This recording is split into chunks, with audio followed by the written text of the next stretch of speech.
y disfruta celeste comunión con Dios y con los santos en paz y perfección.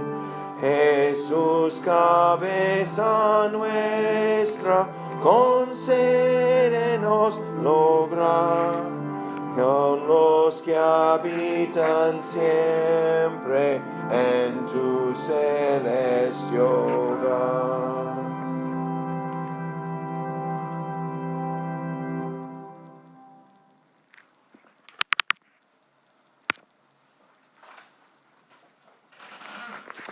En el nombre de Jesús. ¡Qué maravilla! Durante muchos siglos el Espíritu Santo iba guiando a la iglesia en la elección de nuestras lecturas de hoy. Y todo el tiempo tenemos que decir que el Señor tenía su ojo en este domingo y en nuestra iglesia para proveernos un conjunto de lecturas, lo cual llamamos los propios del día, que hablarían precisamente a nuestra situación actual. No veo otra posibilidad. Fíjate cómo nuestros propios de hoy aplican a nuestra actualidad como iglesia misional. En nuestra lectura del Antiguo Testamento tenemos a Elías, un predicador fuertísimo, audaz y poderoso en su ministerio, pero ahora agotado, desesperado, escondido en una cueva, buscando una salida de su vocación. Elías solo pudiera ver su situación fatal. Aparentemente no sabía que Dios estaba guardando todavía 7,000 fieles israelitas. Me pregunto si los 7,000 conocían los unos a los otros, o si ellos también, por causa de la soledad, apenas se aferraban a la fe. Los 7,000 fueron unos pocos, esparcidos entre tanta gente, entre parientes y amigos, llamados igualmente por el Señor, pero gente que había salido del camino recto, siguiendo dioses falsos. Gracias a Dios, oímos también de las próximas generaciones de predicadores, de Eliseo, un joven que iba a continuar el trabajo después de Elías. Y un milenio más tarde, de San Lucas, oímos de la vocación de Simón Pedro, un hombre maduro que no buscaba una vocación nueva. Oímos cómo el Señor escogió a este hombre común y simple, un hombre quien fue, según nuestro entendimiento, poco preparado para ser un predicador. Pero el Señor le escogió, y a sus compañeros Juan y Jacobo. Te haré un pescador de hombres, dice Jesús a Pedro, y por lo tanto, así es como es, no importa lo que pensemos. ¿Y qué de nuestra situación? Seguramente durante los 18 años de la misión, los luteranos en España se han regocijado en mucho. Nunca deberíamos olvidar las alegrías. Y no creo que queramos comparar nuestra situación a la de Elías e Israel, sufriendo bajo los ataques de los reyes malvados Acab y Jezabel. No hemos sufrido así.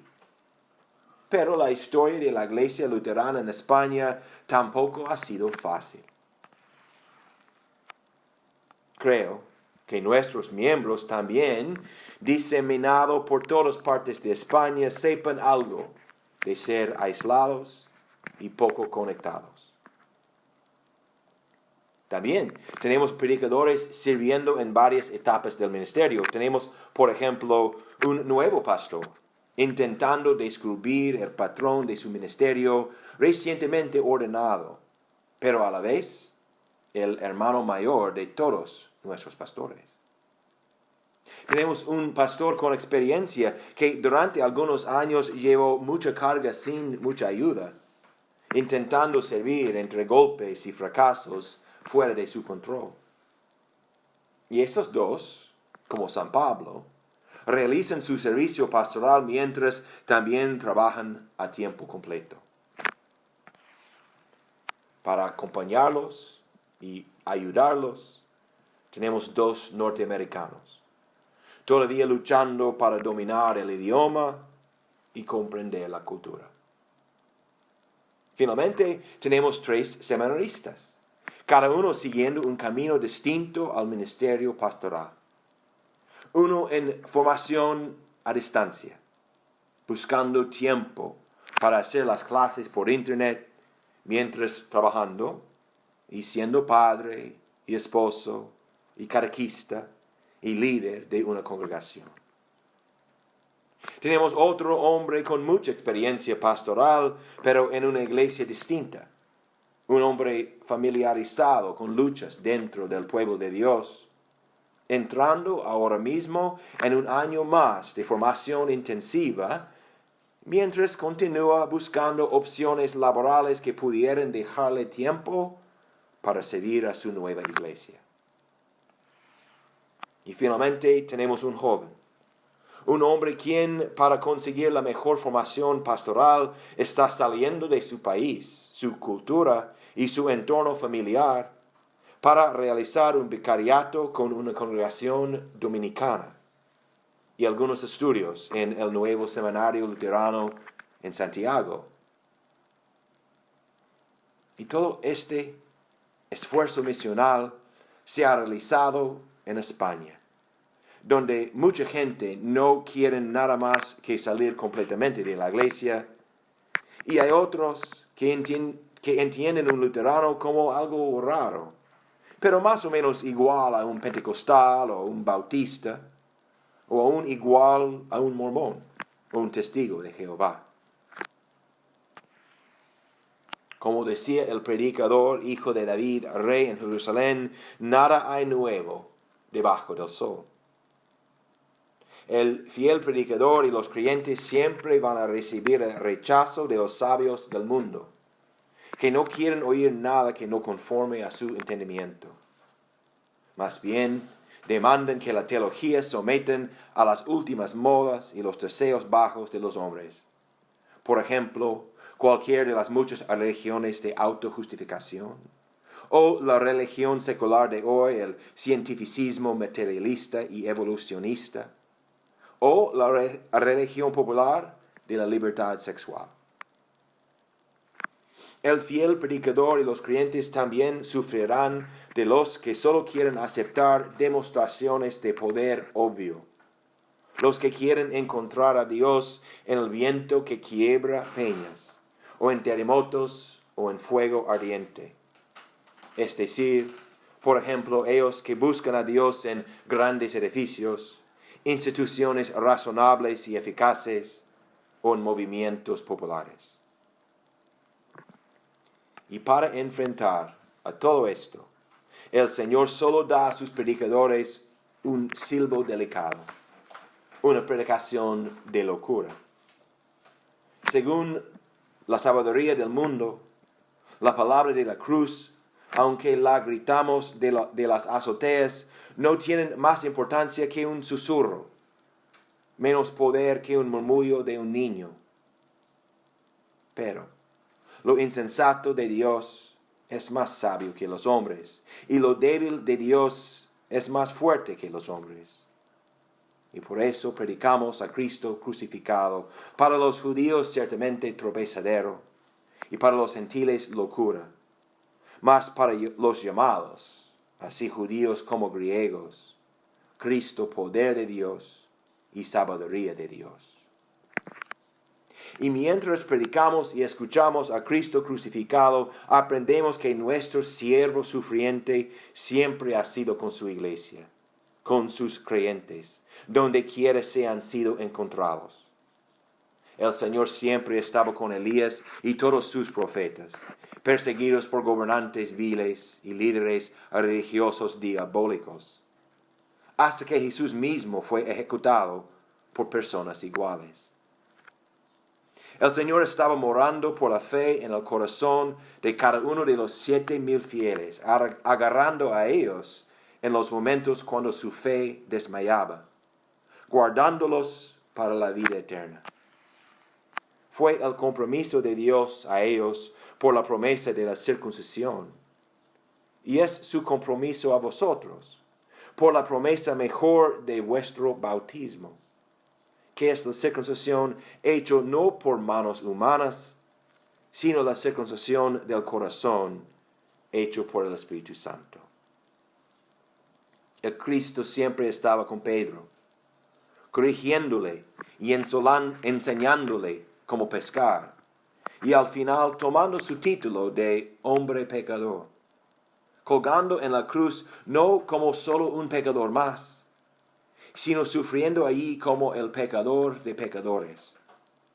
Jesús fue completamente sin pecado, pero en amor aceptó para Pedro y para nosotros toda la deuda y todo el pecado que nos separaban de su Santo Padre.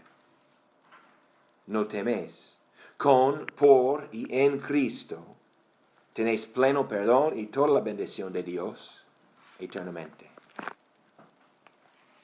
Ciertamente hoy, por la palabra designada, el Espíritu Santo tiene un mensaje particular para nosotros, los miembros y servidores de la Iglesia Evangélica Luterana Española, un mensaje en 3 partes. Callaos, echad la red y no teméis. Primero, callaos. Cuando sentimos aislados, olvidados o perseguidos, cuando dudamos nuestra vocación como cristianos, o cuando pastores actuales o futuros dudan la validez de su vocación para predicar, el Señor nos dice, callaos, tranquilizaos. Callaos y escuchad mi voz apacible, la locura de la palabra de la cruz. No es una palabra poderosa según el poder de hombres, pero tiene todo el poder de Dios, más que suficiente para llevarnos a la meta. El Señor crucificado y resucitado es nuestra luz y nuestra salvación. ¿De quién temeremos? Segundo, echad la red. Cuando por la falta de logro visible, lo cual nuestra carne pecaminosa siempre quiere ver, estamos tentados de diseñar un modo nuevo para crecer la iglesia, el Señor nos manda, echad la red. Echad la red que es mi red. Es decir, echad la red que es la locura de la predicación de Cristo crucificado. Echad la red del misterio de la promesa de la Santa Cena y el lavamiento en agua que nos une a la muerte y la resurrección de Jesús. Echad la red para el bien de los fieles creyentes y también echadla a los perdidos. Luego dejad que el Señor llene su propia red según su propio plan. Tercero, no teméis. El Señor crucificado y resucitado es nuestra luz y nuestra salvación. ¿De quién temeremos?